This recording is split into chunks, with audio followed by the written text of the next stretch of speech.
ആ ഉമ്മാടെ കുട്ടി ഇവിടെ ഇരിക്കുക. ഞാൻ എന്നോടൊരു കാര്യം പറഞ്ഞെന്ന് വിചാരിച്ചിരിക്കുന്നു.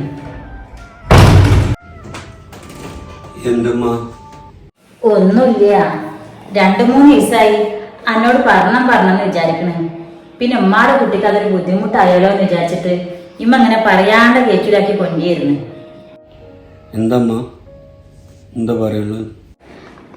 ഒന്നുമില്ല, നമ്മളെ ആദിക്ക് ചെറിയൊരു പൂതി. അല്ല, ഓനെ പറഞ്ഞിട്ടും കാര്യമില്ല. ഓന്റെ പ്രായക്കാർക്കൊക്കെ ഉണ്ടാവുമ്പോ ഓനക്കും ഉണ്ടാവുമല്ലോ. ഓനക്കൊരു സ്കൂട്ടർ വേണം പോലും. ഇപ്പൊ ലൈസൻസ് ഒക്കെ കിട്ടിയില്ലേ. ഉമ്മാടെ കുട്ടി പോകും മുന്നേ അതൊന്ന് വാങ്ങി കൊടുത്താളെ. പറയുമ്പോ ഇജെന്തെങ്കിലും മുടക്കം പറഞ്ഞ പിന്നെ ഓനക്കത് വലിയ സങ്കടാവും. അല്ലേലും ഓൻ എന്നോടല്ലാണ്ട് വേറെ ആരോടാ പറയാ? ഞാൻ വഴിയുണ്ടാ നോക്കട്ടെ. ആ, അത് കേട്ടാ മതി ഉമ്മാക്ക്. ഞാൻ അപ്പൊ തന്നെ ഓനോട് പറഞ്ഞതാ, കാക്ക കേട്ടാ എന്തായാലും പോകും മുന്നേ എനിക്ക് സാധിച്ചിരുന്നു.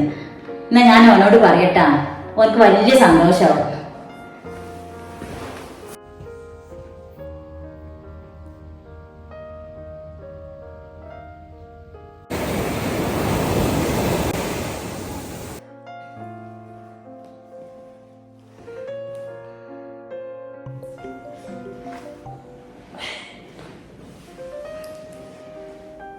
ഹലോ ഹലോ, ആ അസ്സലാമു അലൈക്കും.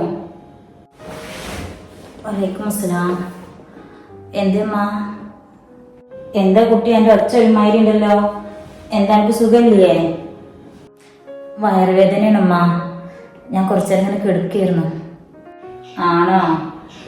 വയറുവേദനയിൽ ഈ മാസം മാറ്റമൊന്നുമില്ലല്ലേ?